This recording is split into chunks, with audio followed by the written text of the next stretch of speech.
Hi, Guy from Vecino's Coffee Guy, and today we are going to show you a concept, and we're going to show you a build out of a church with a coffee bar. I get asked to help a lot of churches put in coffee bars since I have been a pastor and am a pastor, and so I understand coffee and grouping people together socially and slowing people down with the drink in their hand. So we're going to go take a little trip, and we're going to Cape Coral. We're here in Florida, and summer or winter is a good time to have the top down and enjoy the nice ride to where we're going. So we'll see you over at Cross Point Church.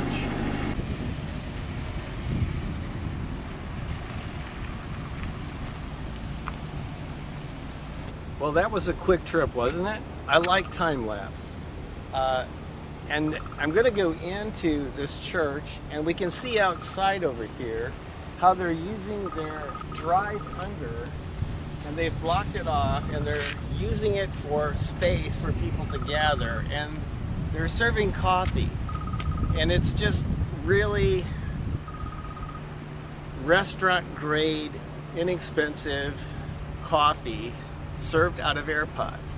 And they decided, since they're expanding and they're getting more interest in better tasting coffee, they want to do lattes and cappuccinos and lots of other kinds of coffee. So we're going to go inside now. Okay, we are in a coffee bar that I've worked with the building out of how this is going to be laid out. Over here we have a door where we'll get a lot of traffic in over there. And this will be a cafe area for people to mingle. And so they'll come here, get their coffee. It will slow them down and stop the rush in order for them to enjoy and talk to other people. And so that's one of the things that coffee does in a church setting. You have a limited amount of time before the service starts to get coffee. And there are people who want to come and meet other people, and coffee is a wonderful way to do that. Coffee is really a good social drink. It's actually the #1 drink in the world. And so churches are stepping it up, and this coffee bar is designed to have a flow.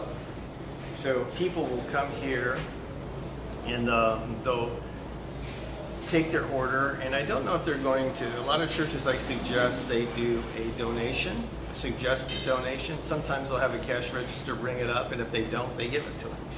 Which seems more fitting for a church is if you don't have it, give it. So, but people that do have it and want to help finance it, they can pay or make a contribution in this case. So a church that has that charges for coffee will have a dealing with the health department. Everything has to be food sold, coffee sold. Has to be under the guidelines of the health department. And if you don't have, and you have a suggested donation, your chances are you're going to get that much or more. And so I believe they're going to do the suggested donation. Back here, there may be some suggested donations. And they will place their order here, and they'll have other things available to them. And then this will be over here, the espresso machine. The espresso machine will have a couple of people working on it with the grinder. And the idea here is to put the coffee here and slide it over so you don't have to lift it. A lot of places in the U.S., and primarily in Italy, they'll put the espresso machine on the back wall. And when you do the back wall, you're turning your back on the counter. And then you say, oh, did you want one shot or two? Did you want a flavored syrup with that? And so then you're carrying it back, and you can spill it, and then you're sitting it down and sliding. So we believe that a bar layout should have an ability to make the drink right here, put it down, and slide it over. And this is going to be a little place for the under-counter refrigerator. And we're going to have the espresso machine. And this bar here, you notice, is a little bit higher. And it's to keep the people from touching the machine because it is hot. And so I don't know what they're going to put on the top, and what that can be used for. But the donations are likely to go to mission organizations or some department or something. So it will have an under-counter refrigerator. Yeah, this is going to be the drain hose. The drain is going to go all the way over at an angle. It has to have so many inches of drop per foot over to here and down into a drain back here.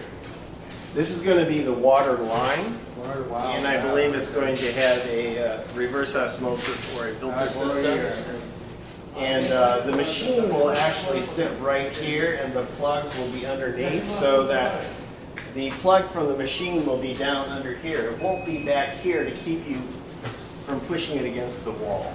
So that's going to give more optimum space.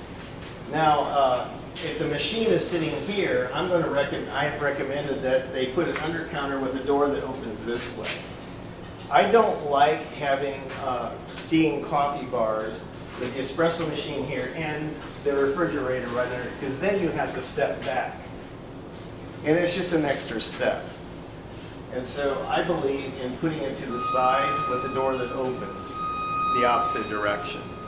So this is some of the suggestions I've given. Now, let's take a look here at the back bar. We have no counters in the front, but the back has cabinets and countertop. I suggested a large brew system because this is a fairly large church. And I've recommended a double brewer that's going to have a 220, probably a 30 or more amp 220 that can brew 1.5 gallons off each side. So they should be able to brew 3 gallons at a time. And then back here is a sink to rinse pitchers. And I guess this will be the hand sink. You can't have the sink and the rinse sink together with the health department, but if they're not involved, you could do it that way. But this would be a hand sink, and then behind the wall is where the pitchers are going to be washed, and the utensils for the coffee will be washed around the back in a dishwasher or a 3-bay sink.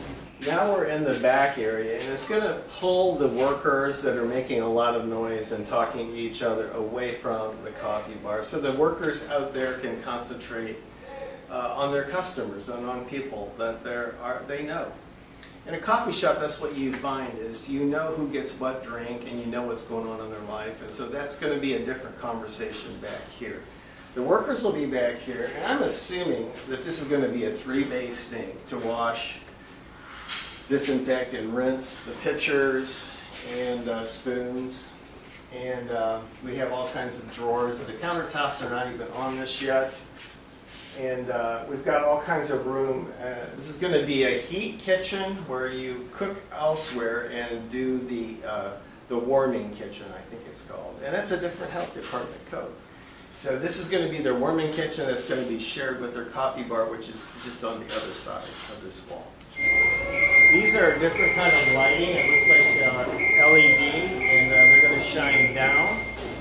And it's going to light up the area for the baristas and the interaction. And then on the back wall, we have lights that may light up menu boards. I know some new places have LED or screens with changing menus and specials. I don't know what they're going to do here for that. So that's kind of the plan. Now I've included a space for them because a lot of churches want to, a lot of people that I work with, they want to start small and grow big. And they want to add things, but they feel overwhelmed. How do we learn barista work, steaming milk, pulling shots, pouring art if we do that? And how are we going to do that with doing frozen drinks? And so I wanted them to have a blending station, which you have pitchers that will need rinsed. And you have a blender here. And then you have people over here that can work doing other things, a space for them. So we've kind of laid this out so that we're capturing the people flowing from both sides, and the coffee bar is kind of the center of connectivity. with people, and then they'll sit down in the open area with cafe tables. Well, we're back. We are interested in helping you, and we would like to shoot different concepts that we're doing. I'm talking this week to someone that's wanting to do a food trailer. And so that may be coming up as well as high altitude coffee. So keep listening in and subscribe if you like this, and we'll probably touch on something that you're very interested in, coffee. So until then, we'll see you in our next episode.